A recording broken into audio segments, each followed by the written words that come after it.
Muy buenas tardes, bienvenidos y bienvenidas a esta actividad. Qué lindo reencontrarnos con mucha gente conocida en persona pre-pandemia y conocida durante la pandemia, que participan de las actividades que proponemos desde ZAPTA, Centro Comunitario Innovación, algunos amigos de otras instituciones, e ir leyendo desde los lugares que están conectados, que para nosotros realmente es un placer, así que para nosotros es un placer recibirlos, digo, doblemente esta actividad, una actividad muy particular. Quiero agradecer a José Luis Carsi, un gran amigo que la vida nos cruzó por esta temática y realmente lo admiro y valoro muchísimo la amistad y la confianza y el compromiso que tiene justamente con esta temática.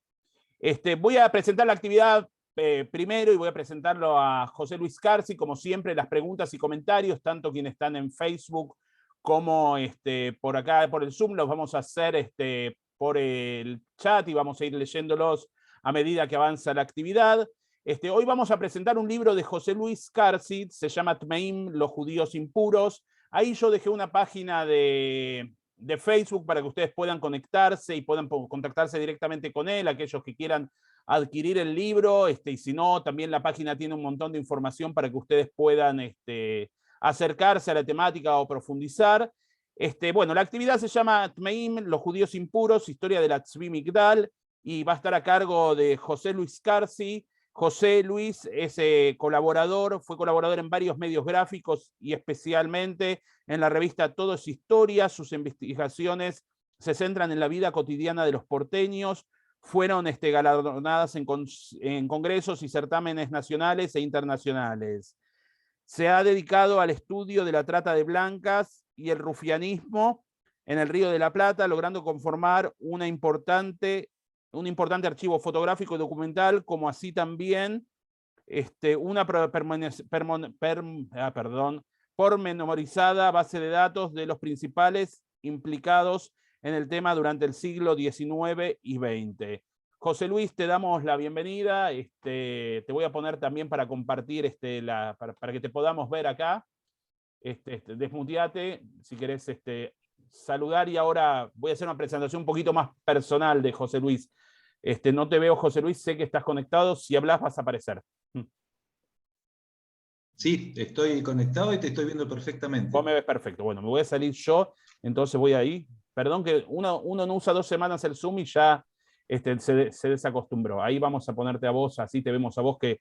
Ahí está José Luis. Bueno, José Luis, bienvenido. Es un placer tenerte en esta actividad de ZAPTA, Centro Comunitario de Periódico Innovación. Una actividad que la verdad nos merecíamos hace muchísimo tiempo, porque yo a José Luis le dije que le quería hacer una entrevista para el Periódico Innovación y por distintos motivos nunca pudimos concretarla. Por distintos motivos me hago cargo yo, no José Luis, porque justamente José Luis es una persona siempre predispuesta y generosa. Quiero decirles que hoy me dice, tengo varias fotos que quisiera compartir con la gente al principio, que es las fotos que estuvieron ustedes viendo durante la previa, que son fotos vinculadas a esta temática que vamos a trabajar hoy. Y lo primero que voy a aclarar es algo que me causó gracia una vez que José Luis, vos no te acordás que fuimos a una institución judía con Mirta Shalom. José Luis dice, yo te quiero aclarar algo, porque tengo miedo que la gente piense que yo soy antisemita por la temática que yo investigo, ¿no? Y yo quiero decirles que no solo que José Luis no es un antisemita, que podemos estar tranquilos, sino que es un gran investigador y un gran respetuoso también de las costumbres y tradiciones de nuestro pueblo. Creo que José Luis en este último tiempo que hemos compartido, algunas visitas a cementerios juntos, preguntas y demás, te vas haciendo también un experto en el judaísmo y te vas acercando también a nuestro pueblo, y creo que lo que vos estás investigando justamente, que vamos a hablar ahora, habla de una historia que por un lado es una historia complicada, y bueno, no la quiero calificar porque vamos a empezar a hablar un poquito sobre el tema, pero sin lugar a dudas el trabajo que vos hacés es sumamente importante para la memoria y para no revictimizar a las víctimas 2 veces, que eso me parece lo más importante. Así que bueno, José Luis, bienvenido. La dinámica va a ser la siguiente, va a haber preguntas mías. La idea es ir presentando el libro y la temática en conjunto, porque un poco el libro es este recorrido que tuviste vos, José Luis, con la temática. Y la primera pregunta es cómo nace el interés y la idea de trabajar la temática de la Tzvi Migdal, que ya de por sí debe ser al principio difícil para pronunciar para alguien no judío, ¿no? Bueno, le voy a dar buenas tardes a todos los que están compartiendo este momento con nosotros. Estuve leyendo a alguna gente de tan lejos, cuando hacíamos las presentaciones así presenciales, siempre era mucho más factible que se acercara a la gente que está cerca, pero esto nos da la oportunidad de poder charlar, de poder compartir y conocer gente que realmente está lejos en lo geográfico, pero está a veces cerca en los afectos porque es gente conocida, y otras veces, bueno, por los intereses que compartimos, ¿verdad? Tal vez lo que tendríamos que aclarar, no sé si hace falta aclararlo, hay gente que conoce este tema, que lo conoce más o menos profundamente, y tal vez algunos que se han acercado hoy. Bueno, la Tzvi Migdal en realidad era una organización de rufianes, de tratantes de blancas, de proxenetas, que operó mayormente en Buenos Aires, pero en muchas otras ciudades de la Argentina, y que fue conocida con ese nombre realmente por una casualidad, porque ese nombre lo empieza a usar a partir de 1929 oficialmente. Por eso cuando estalla todo el escándalo con la denuncia de Raquel Lieberman, los medios de prensa denominan a esta organización Tzvi Migdal, pero realmente desde 1906 se la conoció y se llamaba Varsovia, ¿sí? Haciendo una clara referencia nacionalista de estos rufianes provenientes en su mayoría, si bien tenían pasaporte ruso, como a muchos judíos les ha pasado, les llamaban los rusos, pero bueno, en este caso eran polacos. Hacían una clara diferencia entre los rusos, que había otra organización que se llamaba Ashkenazum, que reunía a los rumanos y a los rusos. Dicho esto, más o menos para aclarar, también me ha sucedido, vos comentabas algo que nos había pasado en una de estas reuniones, a mí me ha pasado en una reunión del día Limud, que una persona muy bien predispuesta y con mucha corrección se acerca y me pregunta, ¿y usted por qué se interesa en este tema de los judíos? Entonces, yo que soy el goy que habla de los judíos, le digo, mire, la verdad que para mí no es un tema de los judíos, ya a esta altura es un tema de los argentinos. De hecho, nos ha pasado en muchas reuniones, a veces presentando el tema, que muchas personas no lo conocían el tema, o que se había hablado muy, muy por encima y realmente no conocían el tema en profundidad. El libro lo escribí realmente con gusto, con mucho placer, porque no estaba, digamos, haciéndolo por un tema editorial ni por un encargo, lo estaba haciendo por mi propio gusto, había reunido mucho material, y bueno, cuando ya tuve una cantidad de material lo suficientemente amplia, se me ocurrió que se podía trabajar este tema desde un libro. Yo me acerqué al tema con un libro que hablaba del tema, se llama El sexo peligroso, de Donna Gay, aunque habla más generalmente del tema, bueno, ese fue el libro que me aportó realmente el condimento necesario para tomar la investigación. El libro se destaca porque tiene muchas citas, muchas referencias, muchas notas, que es lo que yo también traté de hacer en mi libro. O sea, cuando yo hablo de un tema, cuando opino de un tema o cuando difundo una noticia, al menos trato de tener dos fuentes documentales que avalen esta afirmación. Y está plagado, podemos decir de alguna manera, de notas, de referencias de la prensa, de la policía, de archivos del Estado, así que bueno, es un libro que yo hice con mucho placer y con mucho compromiso, para realmente que este tema se conozca, porque la colectividad judía fue el único colectivo migratorio que luchó realmente con este asunto de la trata de blancas y de la prostitución, porque, como yo decía, y que creo que está en una presentación de mi página de Facebook con respecto al libro, no eran los judíos los más importantes dentro de este negocio, ni los más temidos tal vez, pero justamente por la osadía de querer tener una sede social, de tener un cementerio propio, quedaron expuestos en la prensa y llegaron hasta nuestros días con esa característica, ¿no? Como que eran los que manejaban todo el negocio. Pero esto no era así. Estaban los franceses, que eran muy, pero muy importantes también en este tema, y estaban, bueno, los argentinos y otros colectivos migratorios también. Pero bueno, justamente la colectividad judía fueron los únicos que lucharon contra este tema inmoral, porque recordemos que en esa época era legal, como tantas cosas que en algún momento fueron legal, aunque hoy las entendemos como ilegales e inmorales, pero en aquella época solamente era inmoral, y se los combatió desde ese lugar, desde la inmoralidad, que generaba esto de estar comerciando con el cuerpo de las mujeres. Quería decir algo, bueno, voy a ir agregando palabras, José Luis, si no te vas a enojar, sobre vos. Decir, bueno, por supuesto que José Luis, la palabra diría, es obsesivo, pero en el buen sentido de la investigación. Esto que él contaba de 2, 3 fuentes, realmente el carácter de la investigación que tiene hecha y algunas novedades que ha traído, que después vamos a hablar, que temas que se ha investigado, hallazgos que has tenido, pero también alguien que trabaja el campo, ¿no? Yo lo vi con gorrito, con protector solar, con off, con 1 metro, salir de su trabajo, muchas veces tiene horario nocturno, salir de su trabajo, ir al cementerio de la Tzvi Migdal, que está ahí en Avellaneda, y realmente eso también es interesante porque un investigador muchas veces pone el intelecto, ¿no? Pero no pone el cuerpo tanto, físicamente expuesto a la naturaleza y al sol, y realmente ese trabajo también se ve reflejado en lo que es el libro, alguien que realmente fue hasta lo más profundo para poder investigar y compartir con nosotros un poco los hallazgos. ¿En qué contexto sociocultural y político nace una organización como la Tzvi Migdal, ¿no? Para ubicarnos un poco en el tiempo.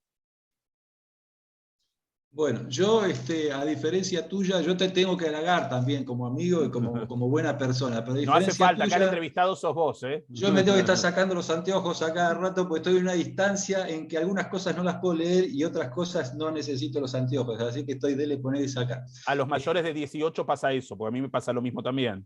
Seguramente. Mirá, el tema... vuelvo a lo que me preguntaron, porque muchas veces estas reuniones están geniales, por eso está bueno que, bueno, vos me harás unas preguntas y como el libro no es nuevo, ya tiene un par de años, posiblemente haya gente que lo haya leído, tenga alguna duda de algo que le llamó la atención y quiera hacer alguna pregunta. Una vez me preguntaron, ¿y por qué en Europa no hay cementerio de impuros? Y creo que eso es un hallazgo, ¿no? Encontrar esta curiosidad. ¿Por qué en Europa no hay? Cuando en Europa había muchísimos más tratantes de blancas, había muchísimas más mujeres prostituidas, el comercio era también legal, este tipo de comercio en el Imperio Ruso, en toda la zona que estamos hablando, desde 1843 estaba tolerada la prostitución con reglamentos. ¿Por qué no había cementerios? O sea, estaban integrados dentro de la propia sociedad. Tal vez por temor, tal vez por costumbre.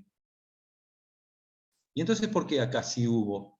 ¿No? O sea, la pregunta podríamos hacer, ¿y por qué acá sí hubo y allá no había? Si la gente era la misma. La gente que comerciaba con las mujeres era la misma. Y la gente que estaba en contra de esta actividad también era la misma. ¿Por qué acá no hubo? Realmente yo creo que, de alguna manera, acá, es mi opinión, hubo realmente un despertar en muchas áreas de la colectividad y particularmente hubo un acceso igualitario a muchas áreas de la sociedad, particularmente la educación. Recordemos que en el Imperio Ruso el judío, el hombre, estaba destinado a hacer el servicio militar en el 100% de los casos. Un servicio militar muy duro, que a veces duraba 1 año, 2, 5 en épocas de guerra, y de que muchas veces no se volvía.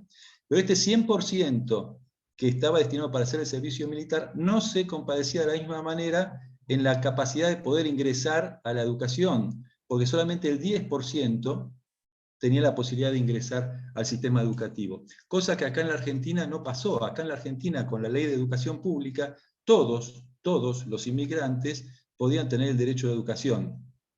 De hecho, la colectividad judía creo que lo aprovechó de la mejor manera, ¿no? Porque ya en la primera, en la segunda generación, ya había gente que estaba en la universidad, de ahí el hecho de mi hijo el doctor y muchas cosas que han pasado. Yo creo que esto les dio una claridad con respecto al lugar de donde pararse en la vida y de ejercer realmente la libertad de tránsito, la libertad de comercio, la libertad de poder elegir cualquier profesión, la libertad de estudiar, de pensar, incluidas las mujeres también, porque yo estaba diciendo del 10% de los judíos hombres que podían estudiar, las mujeres no tenían acceso a la educación en aquellos lugares. Entonces yo creo que esto tiene mucho que ver justamente con enfrentarse a esta actividad inmoral que ellos veían en los tratantes de blancas, que en Europa no lo hicieron, en Europa no se enfrentaron, en Europa estaban como asimiladas estas personas. Y acá realmente se plantó la colectividad judía y dijo no, no los queremos con nosotros, son seres despreciables, y de ahí viene de alguna manera también el título del libro. O sea, yo no estoy hablando de los judíos impuros, es la propia colectividad la que los caracterizó como impuros y los empezó a llamar de esta manera. Esa es la visión que yo tengo sobre esta parte del tema. Es así, José Luis. Hablaste, bueno, de procesos inmigratorios y podemos hablar también de los procesos políticos que se dieron en esos tiempos, ¿no? Quizás al comienzo del siglo XX, en realidad en el año 1900 en adelante, ¿no? Con la venida de estos inmigrantes europeos. ¿Cuánto el tema de lo sexual, el tema de la prostitución, teniendo en cuenta que muchas veces venían los hombres, si esto es un prejuicio, pues venían los hombres sin sus esposas, era brindar un servicio, un desahogo, pero también no, con una anestesia desde lo social y político, ¿no? Para que no activen tanto. ¿Qué tenés para decir de eso? Sí, no, yo no hablaría de un prejuicio. Hay distintas épocas. O sea, la época de la prostitución tolerada por el Estado duró 60 años. Entonces los actores fueron cambiando y las situaciones políticas, culturales, económicas también fueron cambiando. Entonces es muy difícil definir un parámetro solo. Hay demasiadas formas de analizarlo y demasiados contextos para analizarlo. Pero sí es cierto que la prostitución en una época jugó un rol muy importante en lo que era la contención social, la contención de masas. Había muchos hombres solos, y esto no es lo que generaba la prostitución, porque había otras causas, pero cuando me refiero a los hombres solos, había muchos hombres solos que en su tiempo libre, ¿qué podían hacer? Y podía pensar, y esto era un problema para la élite de la sociedad criolla argentina. Era un problema que pensaran demasiado porque había demasiadas ideas revolucionarias en ese caldo de cultivo que se estaba haciendo con los aportes de la inmigración. Recordemos que era la época del conflictiva, la Revolución Rusa y un montón de situaciones que acá la verdad que seguían llegando anarquistas, seguían llegando socialistas, comunistas, y ¿qué hacemos con los hombres? ¿No? ¿Los dejamos que esta gente los capte o les buscamos algún entretenimiento? Radio no había, fútbol no había, deportes de masa no había, y lo único que había realmente era la prostitución, que era accesible para los sectores más populares. Y de alguna manera el Estado jugó un rol a través del control de masas con la prostitución, sí, sí, acá y en otros países también, obviamente. Perfecto. Vamos a ir intercalando algunas preguntas, no se preocupen la gente que está haciendo preguntas, simplemente quiero avanzar un poco para ir contextualizando más o menos en una línea todo. ¿Cómo era la vida cotidiana de los rufianes y de las chicas en aquellos tiempos? Y en otras ciudades, en Buenos Aires y en otros tiempos, ¿no? Si te la podés Y imaginar. estamos justamente hablando de lo que te nombraba hace un momento.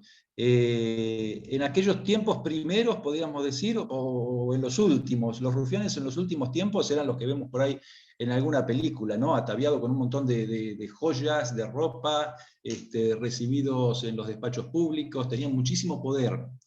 Al principio tal vez no tenían el mismo poder, porque no tenían el mismo movimiento de su capacidad económica, pero siempre, siempre, siempre estuvieron rodeados de este poder conquistado a través del dinero.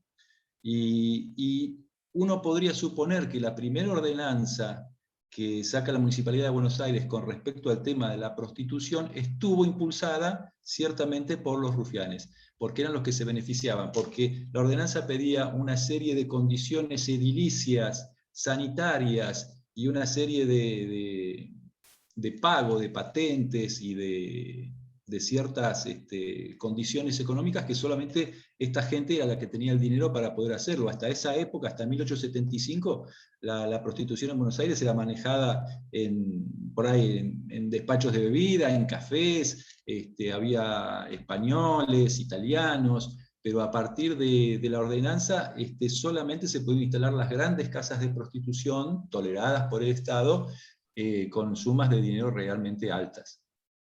Perfecto, gracias, José Luis. Vamos, acá una pregunta de Leonardo Birman, otro amigo. Voy a seguir el orden, no es que damos prioridades a los amigos, por favor. Que no se crea, dice, bueno, José Luis te pregunta si todas las mujeres venían engañadas o algunas de ellas ya ejercían la profesión en Europa. En cuanto a los reclutadores y cafillos, ¿cómo era su vida en Europa? No sé, yo te pregunté por la vida acá, así que sería interesante completar ahí. Y si vivían dentro del mundo judío, apegados a sus tradiciones, o eran rufianes y delincuentes en el origen de su país. en el país de su origen, perdón. Sí. Mirá, las mujeres, no se puede decir si venían todas o no venían todas engañadas. Podríamos suponer que en un principio, podríamos suponerlo, no hay indicios, que en un principio sí, pero a partir de determinado momento la mayoría de las mujeres, más allá de que a las organizaciones de lucha contra la trata de blancas y a los estados les convenía difundir el hecho de que venían engañadas, no venían engañadas. Te puedo asegurar que no venían engañadas, y a los mismos rufianes les convenía traer una mujer engañada. Mirá, en Europa, por ejemplo, y voy a citarme de alguna manera para hacer esto más gráfico. En Varsovia, para 1895, el precio de un servicio sexual era 50 centavos de rublo. La ganancia para la mujer, en el mejor de los casos, si llegaba a ganar la mitad, eran 25 centavos. Con ese dinero podía comprarse 1 kilo de pan de harina de trigo. ¿Sí? Entonces, realmente le podía convenir al rufián estar llegando allá a un pueblo, buscar una muchacha ingenua, convencerla, estar un mes con ella, con la familia, y después traerla con engaños acá, cuando iba a un prostíbulo y se traía 5 o 10 mujeres que ya eran experimentadas. Mira, yo te cuento, por ejemplo, 3 años después de la fecha que nombré, de cómo se vivía en Europa y de cuánto ganaba una prostituta, compraba 1 kilo de pan con un servicio sexual. Acá se muere una prostituta, digo prostituta, no digo mujeres prostituidas, porque en aquella época se decía prostituta, ¿sí? Después que hoy lo veamos desde otro lugar me parece perfecto, pero para ponernos en contexto. Una chica de 22 años, que hacía pocos años que había llegado acá a la Argentina, trabajaba en un prostíbulo de Buenos Aires. Cuando la policía va a revisar el lugar, porque la chica había fallecido, entre sus pertenencias, encuentra un par de aros de brillante, otro con perlas, un tercero con zafiro, un prendedor de oro, 2 anillos con brillante, uno con rubí, otros 2 con perlas, otros con zafiro, otro con oro liso, también una pulsera de oro con perlas, un reloj de oro con 2 tapas, un nuevo prendedor de oro, una cadena del mismo material y otros 3 anillos de oro liso. Esto es de 1888. A ver, obviamente que yo no voy a justificar que les convenía más trabajar en Buenos Aires porque ganaban más dinero, porque el hecho de prostituirse sigue siendo el mismo, ¿sí? Pero a una mujer que está fuera del sistema y que se le ofrece trabajar por 1 kilo de pan, o se le ofrece trabajar por una cantidad de dinero que va a ser 20, 30, 50 veces más, es muy fácil de entender que las mujeres no venían engañadas, ¿sí? Las organizaciones de lucha contra la trata, y particularmente las organizaciones judías, justamente, tenían que defender la pureza de la mujer. Estamos hablando de chicas polacas en la mayoría de los casos. Obviamente les convenía más hacer responsable a un grupo de 20, 30, 100, 200 personas que admitir que las mujeres judías se prostituían igual que cualquier otra. Y esto también es una hipocresía, porque esto también le convenía a los estados nacionales, porque eran mujeres que estaban apartadas del sistema. En las estadísticas se encuentra perfectamente que las mujeres que tenían trabajos o que conseguían trabajos fabriles difícilmente caían en la prostitución. Las mujeres que caían en la prostitución eran mujeres que estaban al margen de poder poner un pie en la economía formal y muchas veces fuera de la órbita de sus propias familias o mujeres que habían perdido al marido y no se podían volver a casar y no tenían ninguna existencia social. Realmente eran mujeres que ya llegaban muy vulneradas a la prostitución en Europa, y llegar acá era, bueno, el sumum de la vulneración. O sea que realmente no era difícil conseguir una chica que estuviera dispuesta a venir acá. Así como los hombres venían acá, ¿sí? Los hombres venían acá justamente para buscar un porvenir, un progreso. Pero la mujer no tenía posibilidad de tener ahorros para poder trasladarse. Así que la única forma de poder trasladarse era aceptar las propuestas de esta gente. Por eso la inmoralidad y la situación tan indigna con la que trabajaban y de la cual se aprovechaban, obviamente. Vamos a pasar entonces, José Luis, a otra pregunta. Marta Dragovsky dice, ¿se sabe qué fue de la vida de estas mujeres Me imagino que serás después de la caída de la Migdal. No se sabe demasiado qué puede haber sido porque no hay un registro como para poder indagar y saber. La mayoría de los casos, había dos posibilidades. Una, que la mujer siguiera en ese negocio y se convirtiera en madama o en gerenta de un prostíbulo, y otra, que a determinada edad se retirara. Y muchas veces se retiraba y bueno, ya había conocido a alguien, había trabado amistad con alguien, o bueno, seguiría su vida. Lo que sí es muy llamativo, fíjate, Enrique, que a partir del año 30, cuando ya cae la Zvi Migdal, hay de la Ezras Najim, que es la Sociedad de Protección de Mujeres y Niñas, hay una comunicación con varios intendentes, por ejemplo, de la provincia de Buenos Aires, preguntando si todavía hay prostíbulos en sus intendencias y que le den un pantallazo de quién lo gerencia, cuántas mujeres hay. Y la mayoría de las mujeres en los prostíbulos de la provincia, que eran gerentas, eran judías. Pero las mujeres que trabajaban eran argentinas, o italianas, o españolas. O sea, no había prostitución de mujeres polacas o rusas. Lo que es un tema llamativo es como que cuando cayó la Migdal, estas mujeres de alguna manera quedaron liberadas, y las que sí siguieron trabajando eran las que gerenciaban los locales. Acá Rita Fleischer de Sakala, a quien también conozco y saludo, dice: hace varios años tuve que presentar la historia de la Tzvi Migdal ante la Association of Jewish Libraries en Estados Unidos, y el señor Scarsi me ayudó muchísimo. Te lo leo para que no estés sacándote y poniéndote los lentes, ¿no? Bueno, acá pregunta Sergio Siegelbaum, también amigo, ¿qué parte del libro de Nathan Engendler tiene cierto lo de borrar los nombres en las tumbas, si es cierto, ¿no? El tiempo de borrar los nombres en las tumbas del cementerio. Yo el libro no lo conozco. Me parece justo decir, cuando uno no sabe un tema tiene que comentarlo. El libro no lo conozco. De lo que sí puedo decir de las tumbas en el cementerio, en el de Avellaneda, hay muchos nombres, y en otros casos hubo vandalismo y se han robado, si había placas de bronce o algo así donde estaba el nombre, se lo han robado. Pero en muchos casos están escritos en el mismo material de la lápida, y en ese caso han quedado. Y lo que sí hay, a veces uno se da cuenta que en lo que eran las placas de la fotografía, que por algún motivo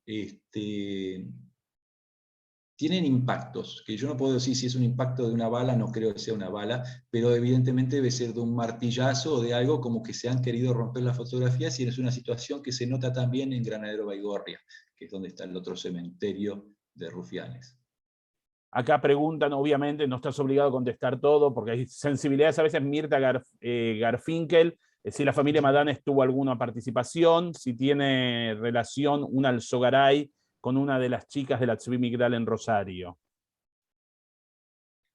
La familia Madanes, como de tantísimas otras cosas, hay muchísimos mitos y muchísimas historias indocumentadas. O sea, la historia está, y si uno la busca en internet o en algún libro la va a encontrar, pero no tiene ninguna base que la pueda realmente hacer verificable.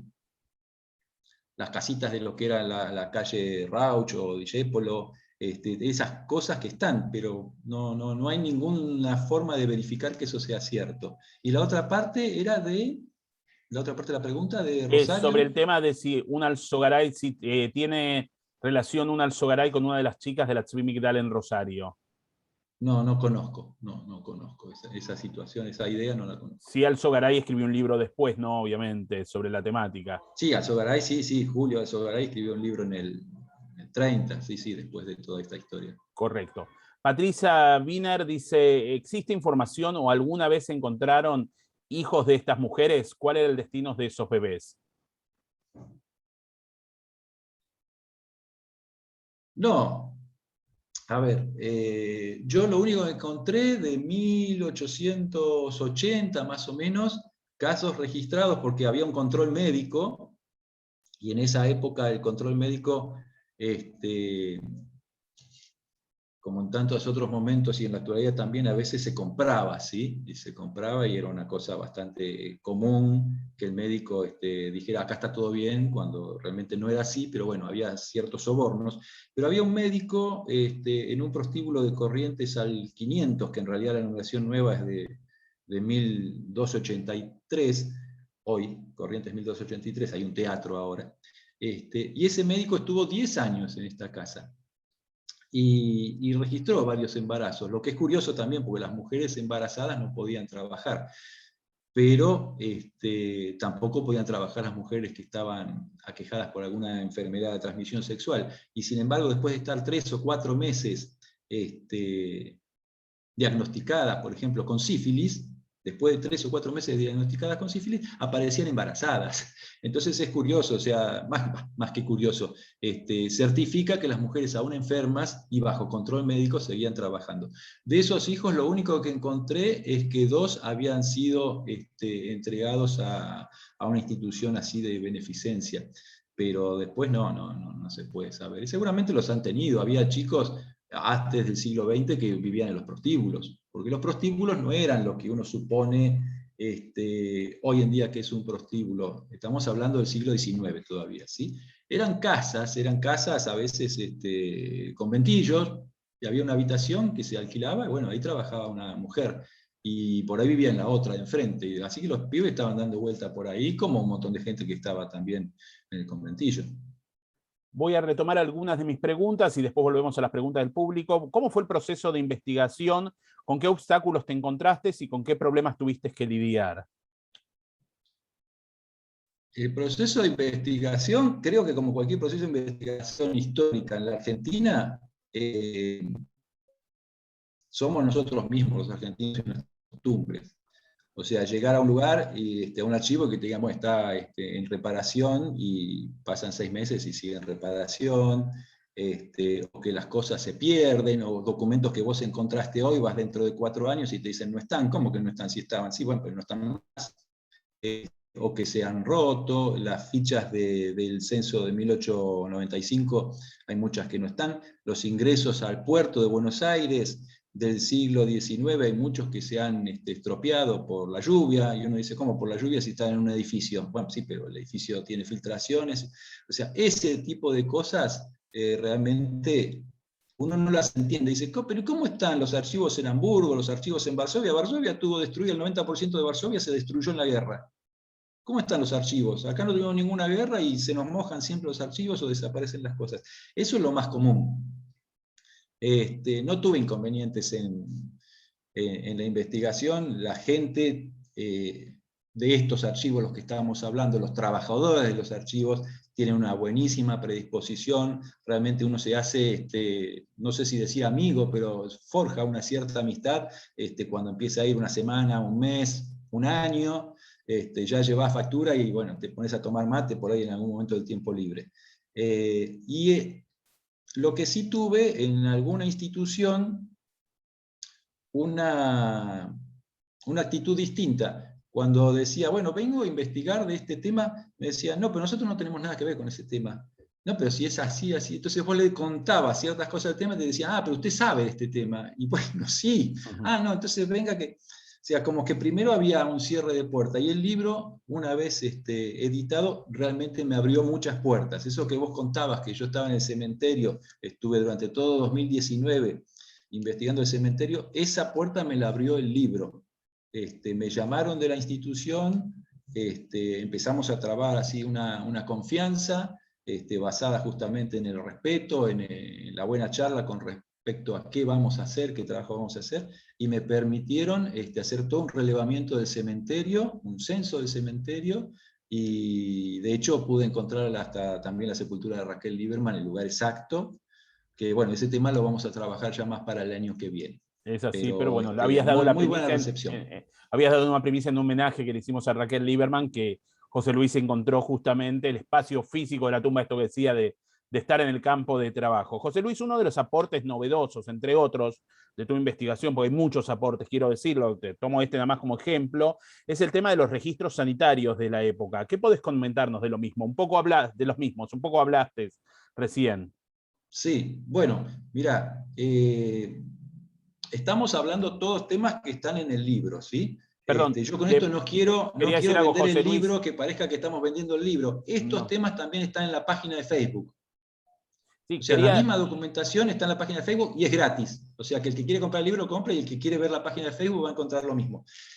Con respecto a los registros, cuando la prostitución se establece como un negocio tolerado por el Estado, una de las cosas que se piden es un registro sanitario de las mujeres, que en una época se hacía una vez por semana, otra época se hacía 2 veces por semana, a veces el médico iba a la casa o al prostíbulo, a veces las mujeres tenían que ir a la asistencia social para hacerse los exámenes, pero lo que sucedía siempre, a lo largo de estos 60 años, lo que siempre pasó, que los exámenes de alguna manera no cubrían satisfactoriamente la protección que se pensaba debían cubrir en la población. De hecho, los médicos del Hospital Rawson, en una época, este es un debate que hubo en el Consejo Deliberante en 1919, hace más de 100 años, y todavía seguimos hablando del mismo tema. Los médicos del Hospital Rawson llevaban una estadística que más del 90% de los hombres que llegaban al hospital contagiados por sífilis se habían contagiado la sífilis en prostíbulos autorizados por el Estado, ¿sí? O sea que obviamente la prostituta iba a tratar de tapar esta situación porque para ella implicaba un lucro cesante, pero aparte implicaba un gasto porque el gasto del tratamiento lo debía pagar ella, no lo pagaba la casa.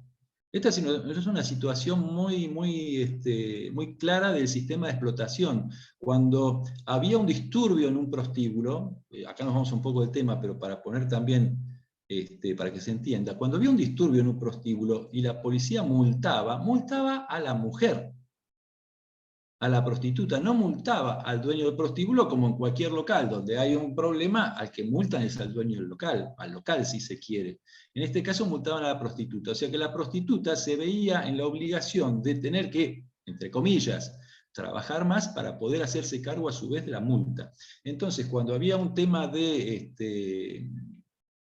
signos de enfermedad, en general trataba de ocultarlo, pues sabía que iba a dejar de ganar dinero, iba a tener que internarse varios meses en el hospital y pagar el costo del tratamiento. Y para cerrar el tema los mismos médicos del Hospital Rawson decían, cuando llega un hombre con signos evidentes de tener sífilis, por ejemplo, le indicamos un tratamiento de 2 años y la imposibilidad de poder casarse, porque justamente está contagiado de una enfermedad de transmisión sexual. Ahora, a las prostitutas apenas desaparecían los síntomas, que en muchos casos la sífilis presenta un síntoma evidenciado en la piel, pero la enfermedad sigue existiendo. A las prostitutas apenas se le iba el síntoma, podía ser 10 o 15 días, se le permitía volver a trabajar, sabiendo de alguna manera que iba a seguir contagiando. Parte, yo no creo que lo has contado, no me acuerdo, perdón si no soy preciso. Parte también de la investigación que hiciste con el tema de salud, encontraste que muchas de las chicas que vinieron a Europa ya venían con sífilis, ¿puede ser? ¿O no? ¿O lo Sí, leí en sí, algún otro sí. lado? No, no, no. Si Esto me en olvidé de relación a si mencionarlo, lo trabajaban o no mencioné en en la... otra charla y te acordás de otra charla. Sí, Sí, acá se tenía que hacer un registro cuando ingresaba una mujer al prostíbulo, se hacía un registro, una ficha, digamos, de esta persona. Y entre las cosas que se trataban de verificar era si estaba sana, obviamente. Y creo que más o menos el 7 o el 8% de las mujeres ya venían con sífilis al día o al día siguiente de haberse desembarcado. Esto es bastante evidente. Y en 1912 más o menos, digo más o menos porque la memoria municipal de 1910, 11 y 12 se compiló en un solo libro, ¿sí? O sea que para 1910 hay registros de que la mitad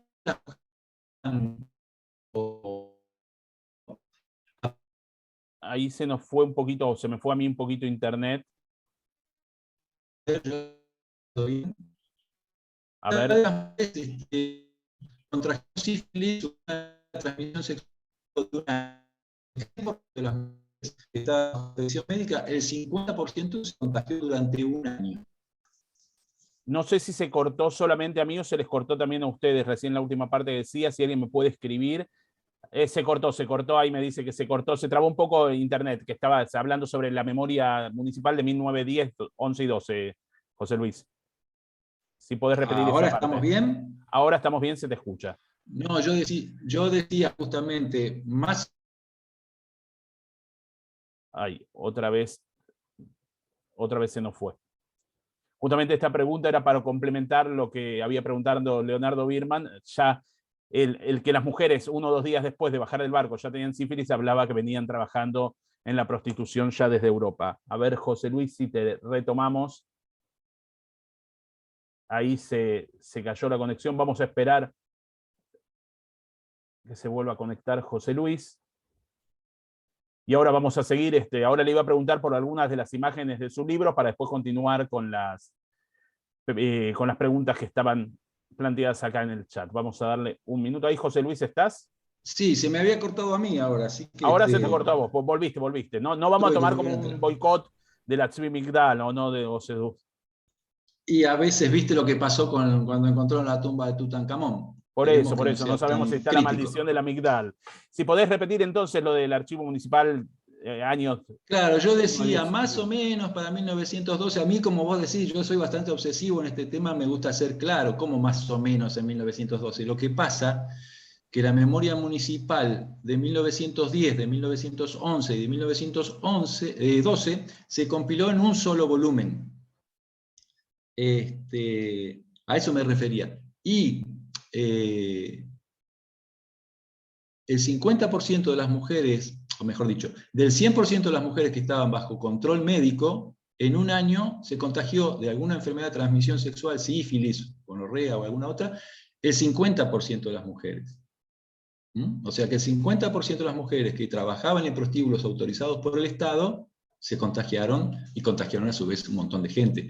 Por eso esta falsa idea de que porque el Estado vela por la salud de la gente, el prostíbulo era un lugar seguro. Y justamente, como decían los médicos del Hospital Rawson, la mayoría de los hombres se contagiaban en ese lugar.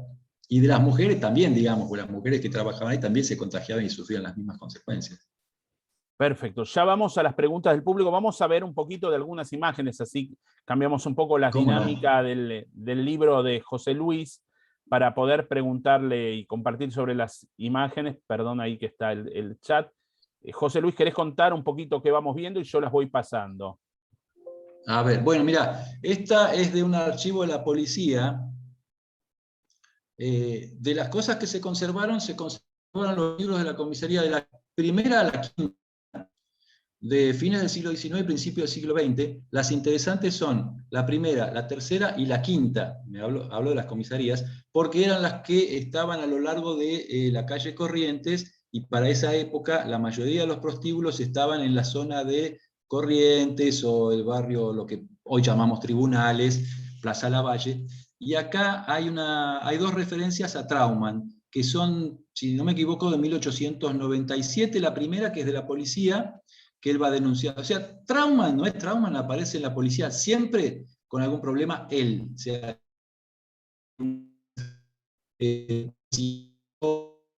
Ahí se nos cortó de nuevo el hecho audio. delictivo que generó. Le habían robado en un lugar, le robaron un bastón, le robaron dinero, o sea, pero él siempre iba a la policía a hacer alguna denuncia. Ahí tenemos como para certificar su presencia en Buenos Aires, de alguna manera. Y en la imagen de abajo es de un periódico de 1905 que presentaba una lista de los rufianes que operaban en la ciudad de Buenos Aires. En rojo está marcado con la flecha el nombre Trauman, pero hay muchísimos más, hay más de 50. Y esto es interesante porque esta publicación es de 1905 y la Varsovia consigue la personería jurídica para poder administrar su cementerio y funcionar como institución de ayuda mutua, la consigue en 1906. O sea que realmente uno se pregunta, ¿cómo puede ser si los 20 proxenetas que fueron a pedir la personería jurídica estaban registrados en la policía como rufianes, y a su vez estaban denunciados por la prensa? Uno se pregunta, ¿y cómo hicieron para un año después que le dieran la personalidad jurídica? Bueno, no se sabe, pero la consiguieron. lo dejamos a imaginación del público, ¿no? Sí, yo creo que hay cosas que son indicios y después uno va sacando sus conclusiones. Correcto, acá tenemos la firma, ¿no? De Trauman. No, ahí lo que... Ah, sí, puede ser en otra imagen. Yo estoy viendo las anteriores Ah, perdón, todavía. ya pasó la otra. Ah, ¿está viendo las anteriores? ¿No pasó? A ver. Yo estoy viendo las dos anteriores. Ah, perdón, porque yo la pasé. Un segundo, así vemos. La A veo ver, al costado. ahí, ¿qué ves? Ahí veo bueno, ahí está escrito, ¿no? También. En una escritura de 1907, cuando compran una parcela del terreno de lo que termina siendo después el cementerio de Avellaneda, la parte de la Suy Migdal. No es Trauman, bastante simple el trazo, ¿no? Gente este, que había tenido poco acceso, evidentemente, a la escritura. Acá Esto tenemos, esto es de Tablada, pero no el cementerio de la AMIA, sino el otro de la otra institución que está junto. Y tenemos la sepultura de Caro, Maurice Caro, que había sido el tesorero de la institución. Había sido muchas cosas, los cargos se los repartían en cada nueva administración. Pero lo más conocido fue que fue tesorero de la Varsovia o Suimigdal, y arriba está la sepultura de Brudkiewicz, Simón Brudkiewicz, que era el presidente de la Suimigdal cuando la Suimigdal queda expuesta ante los medios de prensa y obviamente en la justicia a partir de la denuncia de Raquel Lieberman.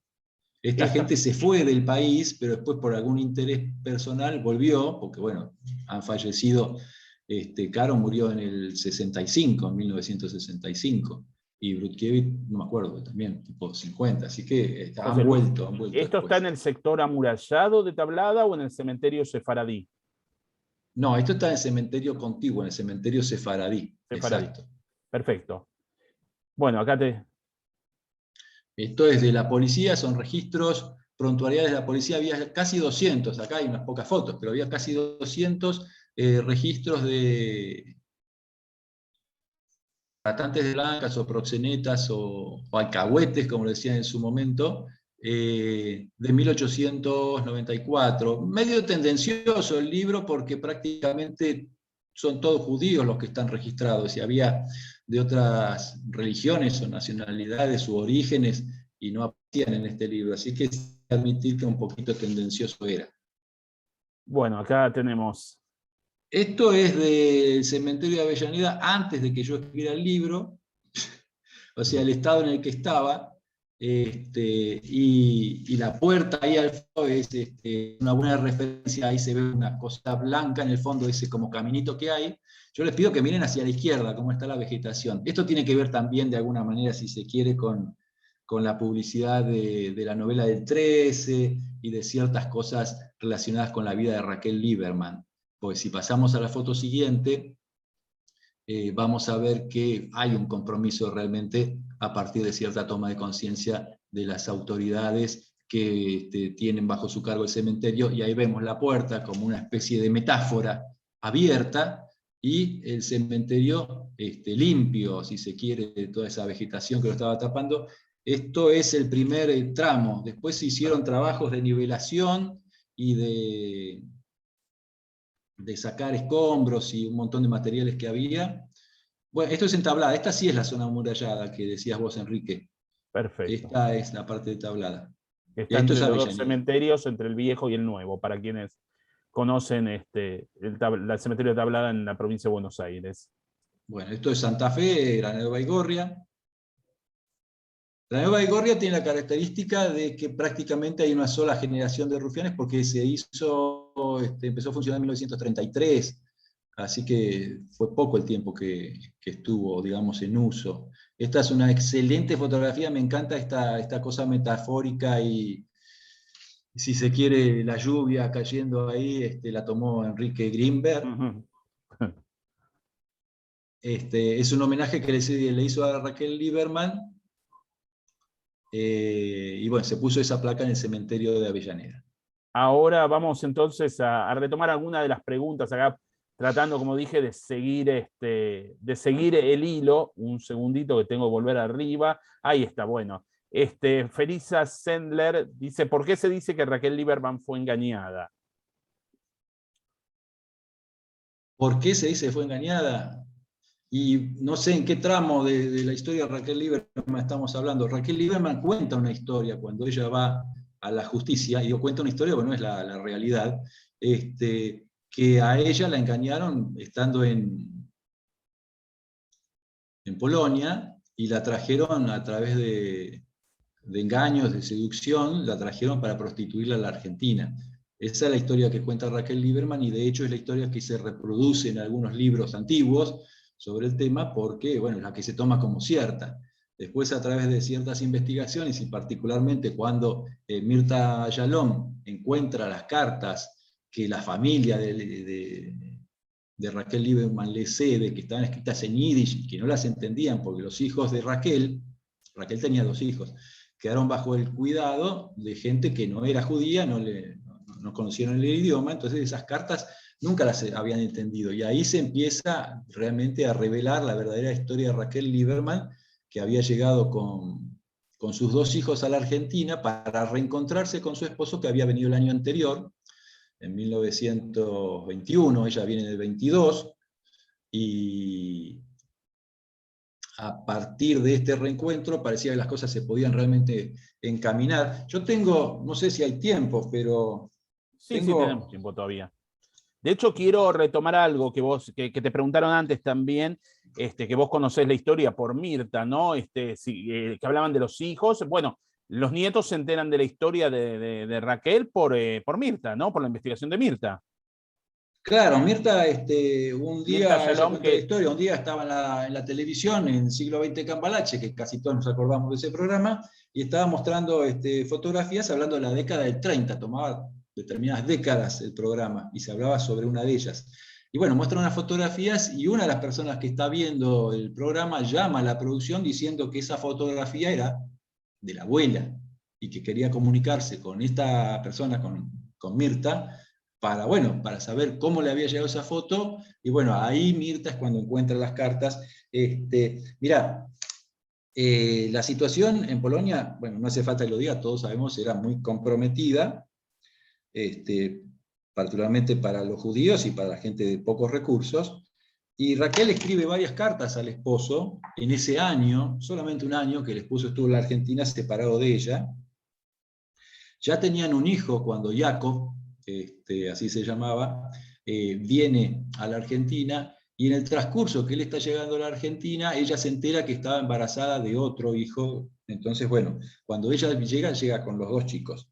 Entonces, en el tiempo que él se va, ella se va a vivir con la hermana, y le dice en una de las cartas: tengo que soportar cómo mi hermana anda todo el día con cara larga sin dirigirme la palabra, tengo que soportar que mi cuñado gritándome, insultándome a mí, a mis hijos, ver como nuestro hijo mayor está todo el día sentadito en el colchón y a la noche nunca lo dejan corretear por ahí como un chico necesita.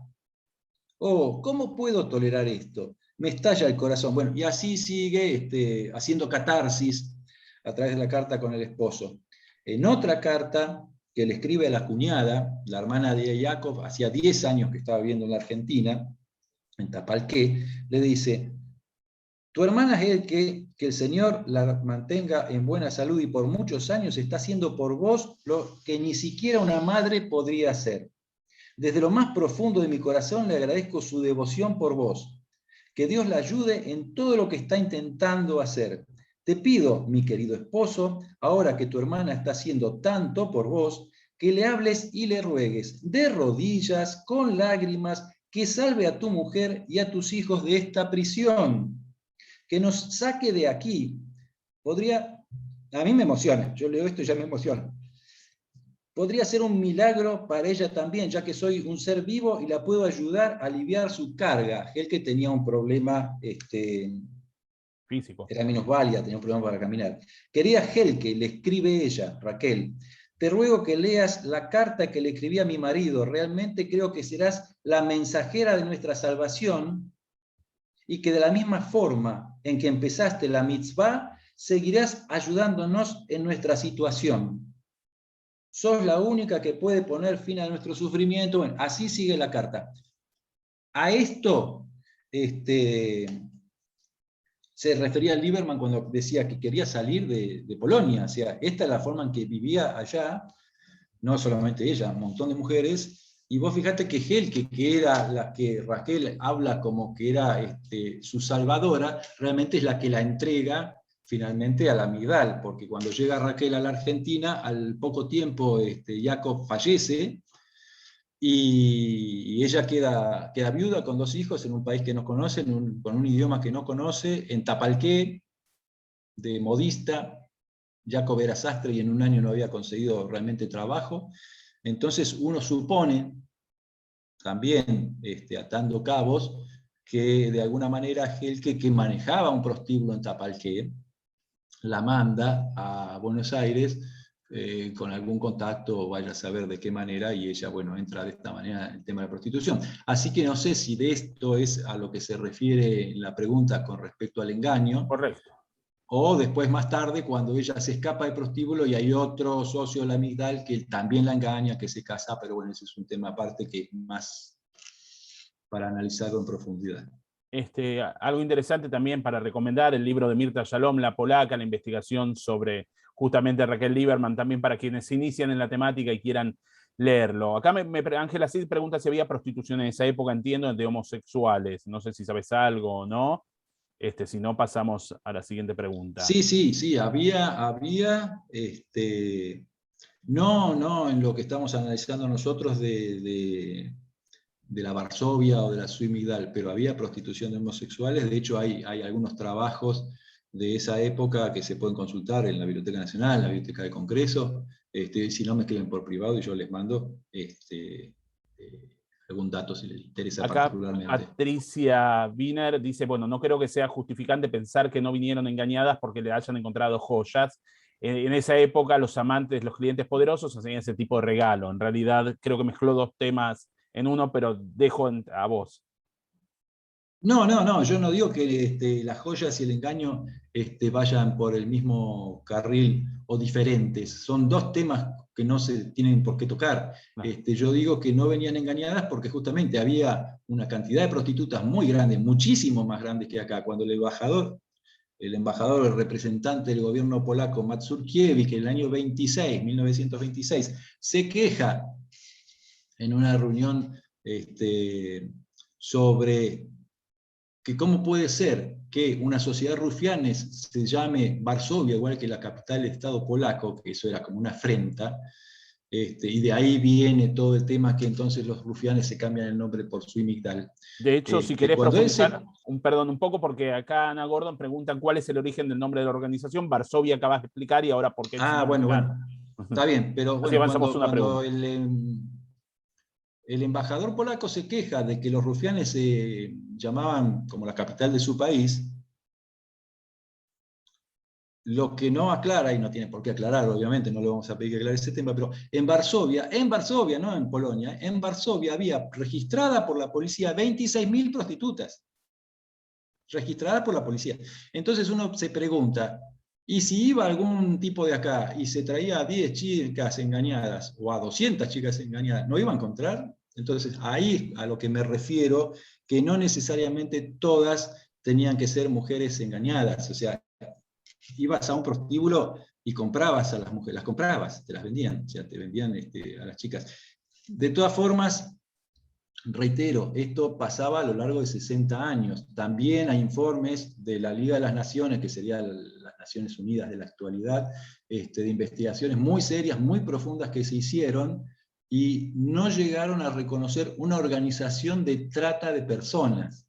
Sí, casos individuales de gente que traía mujeres engañadas o no, pero no había un tráfico como uno supone a través de la organización. De hecho, la Varsovia o la Migdal no era una organización de trata de personas. Los individuos que componían la sociedad trabajaban por su propia cuenta, cada uno hacía sus propios negocios. La Varsovia realmente era la pantalla sobre la que 30 o 40 personas salían beneficiadas, porque son los que yo en algún momento comentaba al principio, eran los rufianes que a partir del 20, en esa década, tenían muchísimo poder del dinero y muchísimo poder en las estructuras del Estado, en la policía, y justamente esto lo conseguían rotando en esos cargos de la sociedad. Hay una cosita chiquita que es muy interesante, esto salió publicado también en la prensa, se refiere al casamiento de uno de los hijos de los rufianes, y al casamiento de esta persona, además de un buen número de los reconocidos tenebrosos de la ciudad, estoy leyendo, concurrieron en calidad de invitados el jefe de la policía, el doctor Fraga, el secretario general de la jefatura, Carlos Albone, el comisario de la seccional séptima, Avelino Modina, el señor Sánchez Viamont, ex comisionado municipal, y un juez de paz y varios otros empleados subalternos de la policía a quienes se los podía ver confraternizando con los rufianes, sus regentas y sus esposas.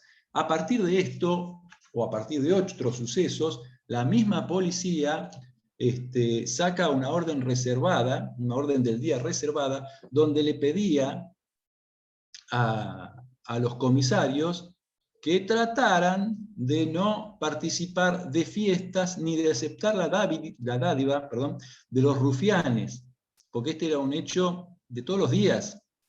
La orden reservada quiere decir, o sea, las órdenes del día bajan de la jefatura a las comisarías. La reservada se tenía que destruir justamente por el tema conflictivo que estaba tratando, pero en el archivo de la policía siempre quedaba una. Así que bueno, esa orden reservada está tanto en el libro como en la página InfoSuite Migdal, así que quien la quiera constatar, solamente cuestión de buscarla. Y acá Sergio Silgerbaum te recomienda el libro, que mencionó antes, el nombre del libro es Ministerio de Asuntos Especiales, Nathan Englender. Después yo te lo paso. José Adasco dijo, bueno, muchas placas fueron destruidas para que no se vean los apellidos. Ángel Goldman, el libro El Infierno Prometido, también hablan. Acá Patricia viene a preguntar si existen archivos del Ezrat Nashim en otros sitios, además de la Universidad Hebrea de Jerusalén, si vos sabés si existen en algún otro lado. No, casi todo lo que era de las Rasnashim está en el archivo de historia del pueblo, sí, bueno, está ahí en Jerusalén. Pero acá hay, en el Ivo hay alguna caja, pero es poquito el material que hay. Acá Mirta Gurfinkel dijo, dice, se hizo una película argentina llamada La Mala Vida en los años 70. Acá Iram Deep, ¿cuántos años te demandó la investigación? Lo pone en tiempo Y pasado, no, pero... o sea, no se puede cuantificar porque yo la investigación la hice, si de alguna manera se quiere, como un hobby, como un entretenimiento. Entonces yo te puedo decir 10 años, porque estuve 10 años consultando archivos. Pero bueno, nada, lo hacía en mi tiempo libre. Entonces, realmente fueron muchos, pero muchos meses de investigación. De esos 10 años no estuve todos los días investigando, pero fueron muchísimos meses, realmente sí. Acá Ángel Kosifer dice, ¿conoces a la autora Talia Karner? Que escribió una novela llamada La Tercera Hija, que se publicó en el 2019, es norteamericana y está en inglés. Dice que su novela está basada en una investigación en Buenos Aires. Sí, no la conozco personalmente, la conozco por referencias y sé que vino acá, me han comentado así una confidencia, que estuvo en la AMIA y estaban hablando en inglés sobre el tema, pues ella es norteamericana. Y cuando empezó a preguntar a Sui Migdal, la persona que estaba atendiendo la AMIA, le dijo que no entendía muy bien, que se había olvidado su inglés, y bueno, ahí se cortó un poco el tema. Pero sí, es una novela, igual que El Infierno Prometido, que también es una novela de Elsa Druckhoff, o La Polaca, que tiene un mérito excelente de haber encontrado las cartas, pero también hay temas que, bueno, son una ficcionales. cosa es la investigación histórica, otra es la novela. Patricia Wiener dice si aparecieron otros descendientes además de los nietos de Raquel. No, de Lieberman están los nietos en de general, Raquel. de otras prostitutas. Hay más familias, sí, hay bisnietas también.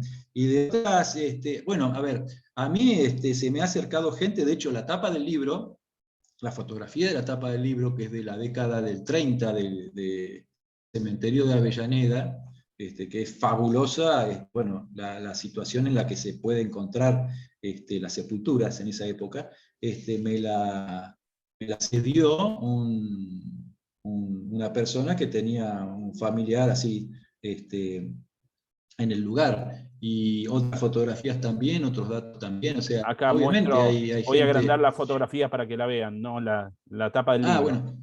Ahí Obviamente hay se, gente, y hay gente que no tiene nada que ver. ¿Qué tiene que ver lo que hacía mi abuelito con lo que puedo hacer yo en la vida, ¿no? O sea, hay gente que por ahí le choca más la situación, gente que no le choca tanto, pero bueno, siempre aparece, siempre aparece. De hecho, esta puede ser una buena oportunidad si alguien tiene algún documento y lo quiere acercar, estaría genial. es así. Elías Asgel pregunta si hubo rabinos involucrados. Raquel Lieberman, cuando se casa, porque bueno, acá está el tema que la engañan, cuando ella termina de estar en la casa donde la prostituyen y sale, terminando siendo un hombre, Korn de apellido, Salomón José Korn, que la engaña y hace un casamiento con ella para seguir explotándola luego. Ese casamiento es un casamiento religioso, que no es un casamiento ilegal. Atención, porque muchas veces se dice que los casamientos eran ilegales. No eran ilegales, o sea, no eran ilegales porque no eran un casamiento que se hacía en el registro civil. Los católicos tampoco son legales, si se quiere. Si una persona se casa por iglesia católica, está casada para la iglesia católica, pero no para el Estado argentino. Pero no quiere decir que sea ilegal. Cuando Raquel Lieberman se casa en la sede de la Varsovia, en la calle Córdoba 3280, y la casa un rabino elegido por esta misma gente, o sea, posiblemente de los mismos conceptos morales, si uno quiere, pero la casa un rabino en una ceremonia religiosa, ¿sí? Vamos a aprovechar, José Luis, ya que tuviste la gentileza, porque a lo mejor la gente no estuvo al principio, de pasar algunas fotos, de mostrar, voy a correr acá, el templo, la sinagoga de la calle Corrientes Ah, bueno, ya, muy 3200. oportuno, sí. Claro, por eso mismo. Esa es una foto publicada en la prensa de los años 30, cuando Raquel Lieberman hace la denuncia, y después que hacen el allanamiento, algunos medios de prensa van y, bueno, toman estas fotografías. Que es la sinagoga que estaba en la sede de la Migdal, ahí en Córdoba 3280. Una casa de 650 metros cuadrados con los adelantos técnicos de la época.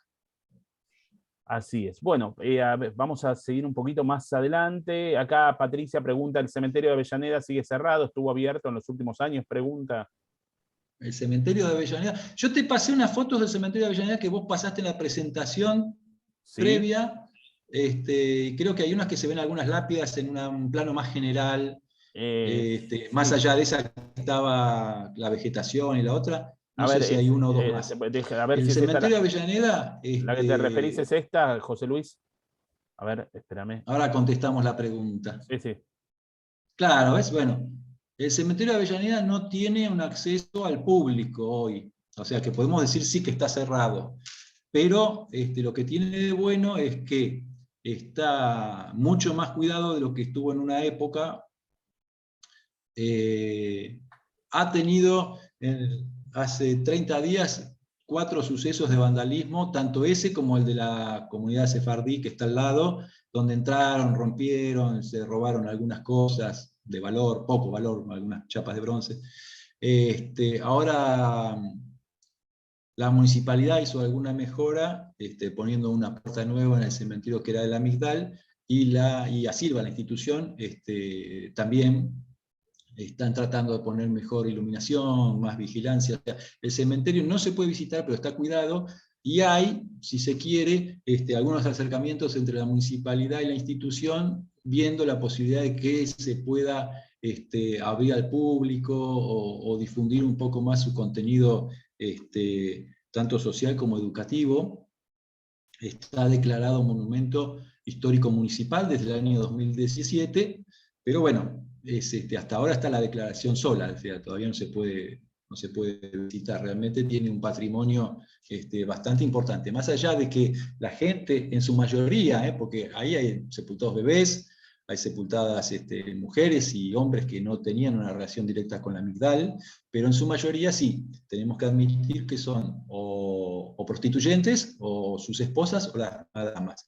De todas formas, esto cuando hablaban de las mujeres, ¿dónde están las mujeres prostituidas? Bueno, es el contraplano de las mujeres que han sufrido hechos de violencia. O sea, no tenemos la referencia aquellas mujeres, pero tenemos, si se quiere, la contraparte, que son sus explotadores. Y a partir de eso me parece que se puede hacer un buen trabajo de difusión de este tema, que es un tema que todavía tiene muchísima actualidad, pero todavía se está debatiendo si la prostitución hay que autorizarla, no hay que autorizarla, si es bueno o malo, si es un trabajo o no.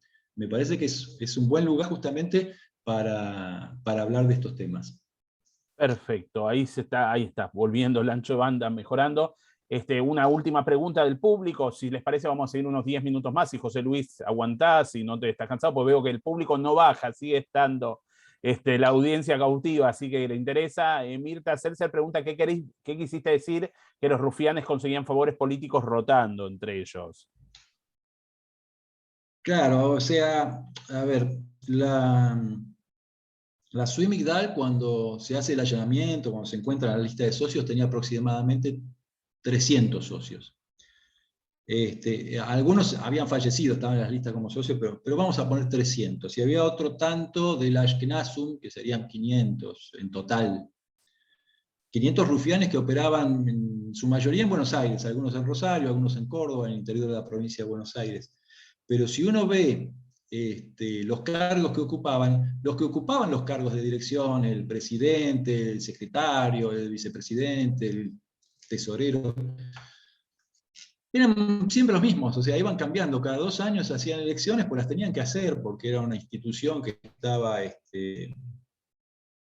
bajo la vigilancia, si se quiere, de la autoridad estatal, de la sociedades jurídicas, tenían que hacer elecciones, tenían que hacer memorias, tenían que hacer balances, pero si uno ve esos datos, son siempre los mismos que se van rotando. Entonces, de los 300 socios, había 20 por ahí, que son los que sacaban la tajada grande, porque son esos los que estaban realmente representando, los que juntaban el dinero de las donaciones. Había donaciones para el cementerio, donaciones para la sinagoga, donaciones para los servicios religiosos, donaciones porque querían donar. O sea, era gente que le encantaba mostrarse, y una de las formas de mostrarse era o llenarse de joyas, o llenarse de buena ropa, camisas de seda.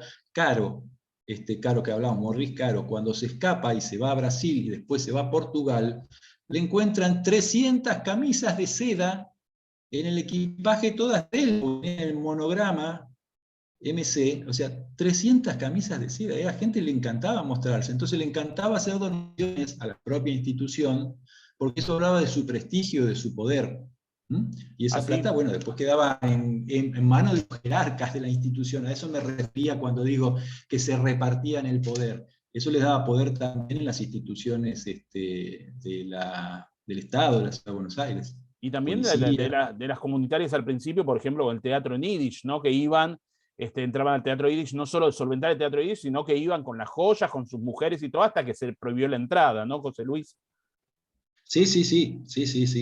Y esto está claro, o sea, no lo digo yo, está muy claro en toda la institución, son los que solventaron en los primeros tiempos el teatro en Yiddish, ¿sí? De ninguna manera hasta que les podemos dijeron, no, equivocar. había carteles prohibido entrar a los rufianes impuros y sus Hasta mujeres. que la colectividad tuvo un peso específico mayor y tuvo capacidad justamente de gerenciar el teatro Yiddish. Entonces, bueno, sí, váyanse, pues la verdad son indeseables, siempre fueron indeseables, pero había un momento en que, bueno, vos querías ir al teatro, te tenías que bancar que fueran los rufianes, pero en un momento sí, se les dijo, bueno, basta, y a partir de eso, justamente, bueno, se los empezó a segregar, y volvemos al tema, ¿no? que hablaba en un principio, los impuros fue un mote que la propia colectividad le puso, y eso, bueno, hay que aplaudirlo. Y el hecho de que exista un cementerio de rufianes en Argentina, habla precisamente del éxito de la campaña de la colectividad judía por excluirlos.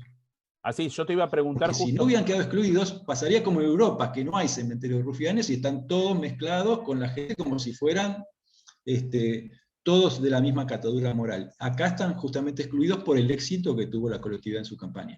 Justo una de las preguntas, varias van a quedar afuera de las mías por priorizar las del público, que me parece que siempre son las más interesantes porque es hacia donde seguía la charla que les interesa a ustedes, más democrática, ¿no? Si hay algún registro sobre la actitud que tuvieron otros colectivos con sus rufianes, o solo la comunidad judía apartó socialmente y religiosamente a los miembros tenebrosos.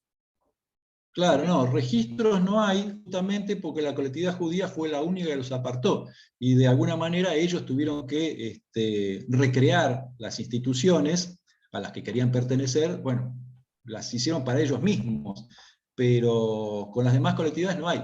Lo que sí se encuentra, bueno, son registros de la policía, bueno, que se hizo un procedimiento, que se detuvo al tal rufián, bla, bla, bla, pueden ser franceses, pueden ser de otra nacionalidad, pero no es un registro de los propios proxenetas. O sea, los franceses tenían sus instituciones, a ver, mejor dicho, tenían sus sociedades de proxenetas, pero no llevaban, como llevaban los de la Migdal, un registro tan pormenorizado porque, como decíamos antes, la Inspección de Sociedades Jurídicas a la Migdal le pedía que tuvieran esos registros si querían funcionar como institución. Los otros no, los otros eran unos sátrapas que trabajaban por su cuenta, pero no tenían ningún registro. Y sí, el resultado de crear una institución como la Migdal, con templo, con cementerio, con servicios sociales, tenía que ver justamente por la exclusión y tratar de mantener la tradición y la vida judía, y Exactamente. por eso tuvieron que armar una institución paralela. De hecho, Exactamente. lo paradojal que hablamos a veces, ¿no? Es que esta actitud, la verdad, una actitud extraordinaria, porque lo que se juzgaba era la ética y la moral, como decíamos antes, no era cuestión legal o no, porque la prostitución estaba tolerada, es que la comunidad judía no habla de este tema, ¿no? Cuando puede ser un tema realmente de orgullo, porque justamente pioneros y también con Raquel Lieberman de cuidar los derechos de la mujer y el tema de la prostitución, ¿no?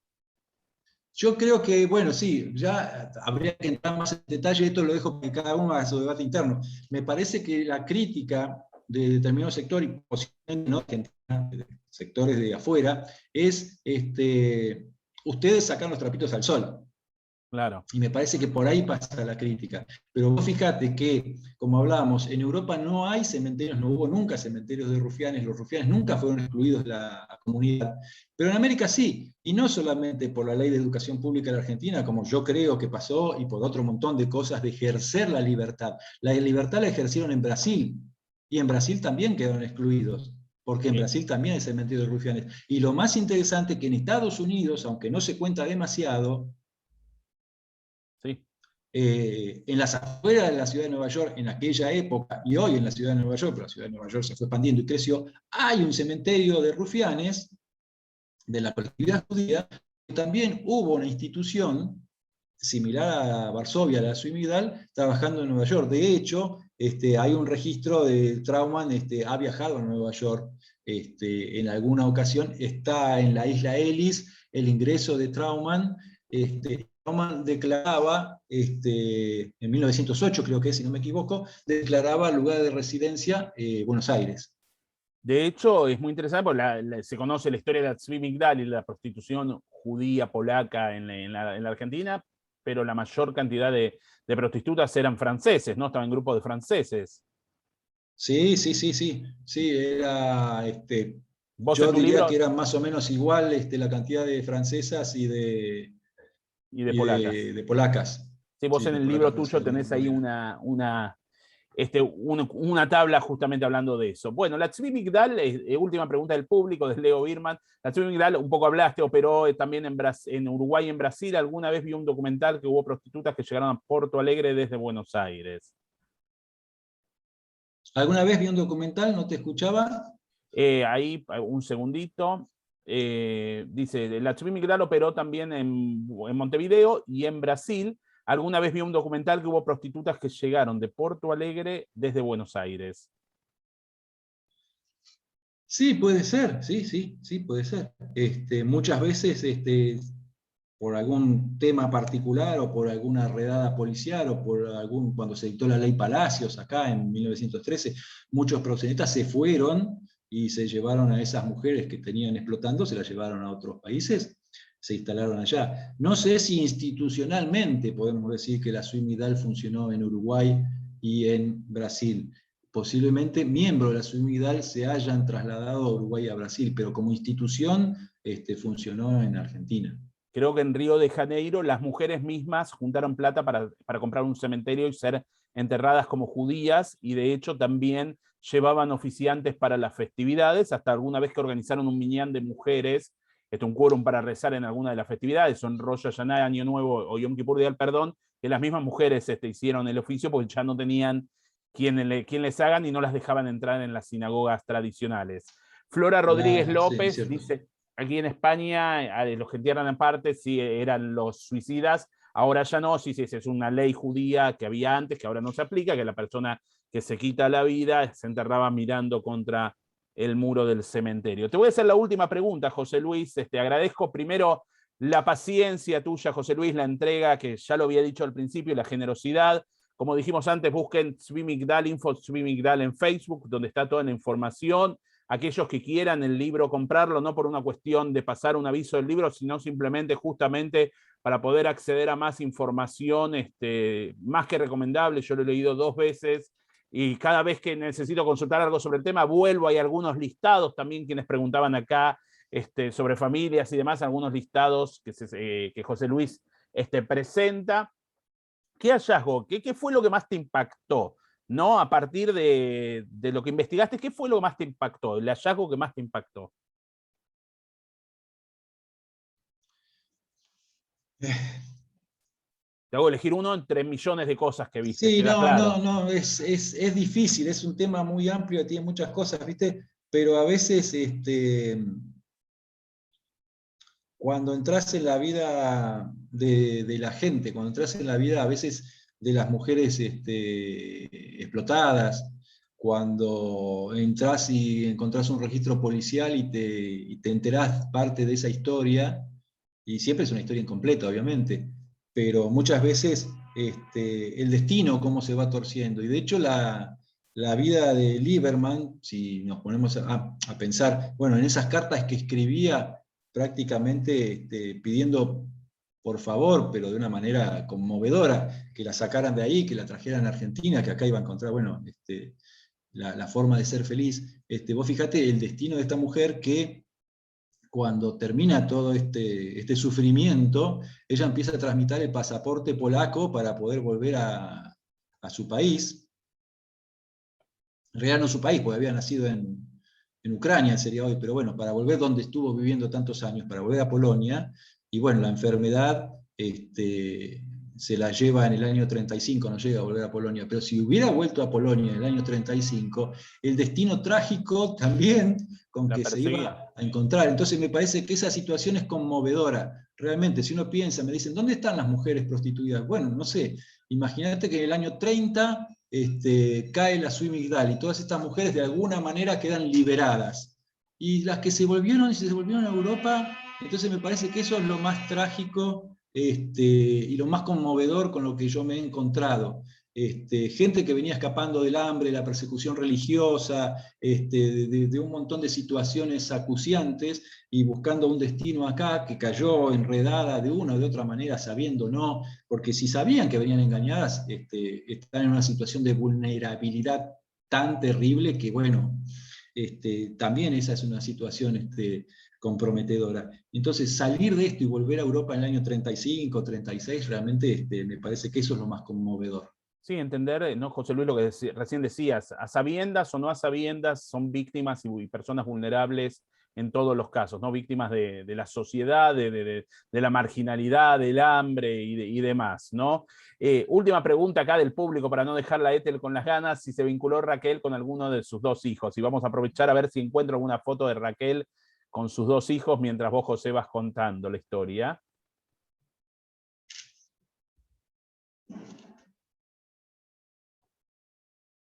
Sí, ¿querés contestar? José Luis, acá está Raquel, ¿no? Con sus 2 hijos, ¿no? ¿Es esta la foto? Sí, pero hay una pregunta. Sí, perdón, que no. Si se vinculó Raquel con alguno de sus 2 hijos después de salir, después de que cayó la Migdal.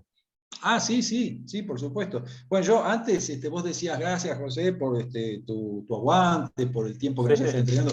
Para mí es un gusto. O sea, yo le agradezco a la gente. Porque la gente tiene ganas de comer, de hacer cosas, y que destinó un tiempo y que pensó que iba a ser 1 hora y se entendió.